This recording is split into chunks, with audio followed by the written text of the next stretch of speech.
शिल्पा शहर की पढ़ी लिखी और होशियार लड़की है, जिसकी शादी उसके पापा के सालों पुराने वादे की वजह से गांव के विकास से हो जाती है। शिल्पा की सास पुराने ख्यालों की होती है। अरे शहर की हो, इसका मतलब ये नहीं कि जो मन आए करोगी। घर के कुछ नियम है जो तुम्हें भी मानने पड़ेंगे। हाँ। मम्मी, मुझे रीति रिवाज से कोई दिक्कत नहीं है, पर ऐसे नियम जिनका कोई मतलब ना बने, वो तो गलत है। हाय, देखो तो। अरे घर आए एक दिन पूरा नहीं हुआ और सास से जुबान लड़ाना भी शुरू। नहीं हो, बहू हो, अपनी हद में रहना सीख लो। हाँ। इतने में विकास भी वहां आ जाता है। माँ, मुझे लगता है शिल्पा को घर रहने की जगह दुकान चलना चाहिए। इसकी नई चीजों की समझ और सोच हमारे बिजनेस के लिए बहुत अच्छी रहेगी। बेटे की बात सुनकर माँ को बहुत गुस्सा आ जाता है। अच्छा, अरे बीवी के आते ही तेरे तो सुर बदल गए। अगर ये दुकान जाने लगी तो गांव में क्या इज्जत रह जाएगी हमारी है? लोग क्या कहेंगे? ये कहीं नहीं जाएंगी बस। हाँ। माँ के आगे और कुछ बोले बिना विकास वहां से चला जाता है और सास शिल्पा को घर के कामों में लगा देती है। उसी रात विकास और शिल्पा साथ बैठकर बातें कर रहे होते हैं। मम्मी ऐसा क्यों सोचती हैं कि औरतें कुछ नहीं कर सकती, और उन्हें लोगों की इतनी चिंता क्यों है? पापा की डेथ के बाद माँ ने दुकान संभालने की कोशिश की थी, पर लोगों ने उल्टी सीधी बातें सुनाकर उनका आत्मविश्वास इतना गिरा दिया कि वो कुछ कर ही नहीं पाई और सोचने लगी कि शायद औरतें ये सब कर ही नहीं सकती। इसलिए उनसे भी नहीं हुआ।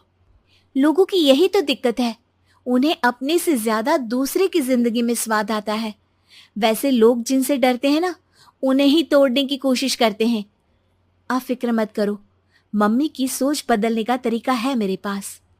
और अगले ही दिन से शिल्पा अपनी सास की सोच बदलने और लोग क्या कहेंगे के डर को खत्म करने की जद्दोजहद में जुट जाती है। मम्मी, आपको पता है, गीता बबीता, अरे जिनके ऊपर दंगल फिल्म भी बनी है, मैं फिल्म बिल में नहीं देखती। हाँ। वो हरियाणा की लड़कियां हैं। दोनों रेसलर हैं। उन्होंने जब ये शुरू किया था ना, तो लोगों ने बहुत बातें बनाई, बुरा भला बोला, मजाक भी बनाया, लेकिन उन्होंने ना किसी की सुनी, ना अपने ऊपर से विश्वास खोया और ना ही हार मानी। और देखो आज किस मुकाम पर है। अरे तो ये सब मुझे क्यों सुना रही है? हाँ। नहीं नहीं, बस ऐसे ही, हमें अपने आसपास की खबरें तो रखनी चाहिए ना। ऐसा कहकर शिल्पा अपनी सास को सोच में डालकर वहां से चली जाती है। अब शिल्पा हर दिन दुनिया के अगेंस्ट अपनी हिम्मत से सक्सेसफुल बनने वाली लड़कियों की कहानी अपनी सास को सुनाने लगती है। इसी तरह कुछ समय बीत जाता है। और माँ, आजकल बहुत चुप चुप रहती हो, सब ठीक तो है ना? बस कुछ सोचती रहती हैं, इसीलिए ज्यादा बोल नहीं पाती। ऐसा क्यों हुआ माँ? कोई दिक्कत है क्या? अरे तेरी पत्नी ही दिक्कत है। है? मैंने क्या किया? अरे रोज मुझे कुछ समझाने के मकसद से एक नई कहानी सुनाती है, पर खुद नहीं जानती कि मुझे सब पहले से पता है। हाँ। तो फिर दिक्कत क्या है माँ? लोग क्या कहेंगे? अरे उनका तो काम ही है कुछ ना कुछ कहना। आप ये सोचो कि उन्हें नजरअंदाज करके हम साथ मिलकर किस ऊंचाई पर पहुंच सकते हैं। बेटे और बहू की बातों से सोच में पड़ी माँ वहां से चली जाती है। अगली सुबह सबसे पहले तैयार सास आवाज लगाकर बेटे और बहू को बुलाने लगती है। अरे कहाँ सोते पड़े हो दोनों? किसी को घर में कोई काम नहीं है क्या? हाँ। सास की आवाज सुन शिल्पा भागती हुई कमरे से बाहर निकल आती है, जिसके पीछे विकास भी बाहर आ जाता है। मम्मी, आप इतनी सुबह तैयार होकर कहाँ जा रही हैं? अरे किसी नई शुरुआत से पहले भगवान का आशीर्वाद बनता है या नहीं? मैं सीधा दुकान जाऊंगी, तुम काम निपटा कर आ जाना है। सास की बात सुन शिल्पा और विकास खुशी से फूले नहीं समाते। ये हुई ना मेरी माँ वाली बात। पूरा परिवार मिलकर दुकान पर काम करने लगता है, जिसमें विकास और उसकी माँ दुकान संभालते हैं, तो शिल्पा काम को ऑनलाइन डाल शहर और इंटरनेट का काम संभालने लगती है, जिसे देख गांव में लोगों के बीच गॉसिप शुरू होते देर नहीं लगती। और क्या विकास भाई, अकेले काम संभल नहीं रहा था तो नौकर रख लेते। औरतों को यहाँ लाने की क्या जरूरत थी? इन्हें घर में जो काम बोलो वो तो सही से करती नहीं, यहाँ आकर तो तुम्हें डुबा ही देंगी।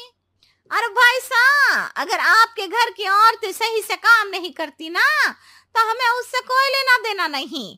यहाँ आपकी पंचायत के लिए किसी के पास समय नहीं है। हाँ। करारा जवाब सुन बातें सुनाने आए लोग मुंह लटकाए उल्टे पैर वापस चले जाते हैं। वाह मम्मी, ये तो अब दोबारा कभी भूल कर भी यहाँ नहीं आएंगे। I am so proud of you. अरे बहुत हुआ, हाँ काम पर लगो चलो। तीनों आपस में काम बांटकर अपने अपने काम पर लग जाते हैं। इसी तरह दिनों के साथ महीने बीतते हैं, जिसमें शिल्पा की पढ़ाई, विकास की मार्केट स्किल और सास की फाइनेंशियल मैनेजमेंट से उनकी दुकान बहुत अच्छा बड़ा बिजनेस बन जाता है, जो गांव के साथ साथ शहर में भी अच्छा खासा मशहूर हो जाता है। अरे सच ही कहते थे तुम दोनों, लोगों का तो काम ही होता है कहना। अब हमें सुनना है या नजरअंदाज करना है वो तो हमारे ऊपर है। हाँ। आपकी शुरुआत में गालियां और आसमान छूने पर तालियां, ऐसे लोगों का तो काम ही है पलटना। इनकी बातों से हमें कभी अपनी राह बदलनी नहीं चाहिए, बल्कि अगर बातें बन रही है तो समझ जाओ कि रास्ता सही है।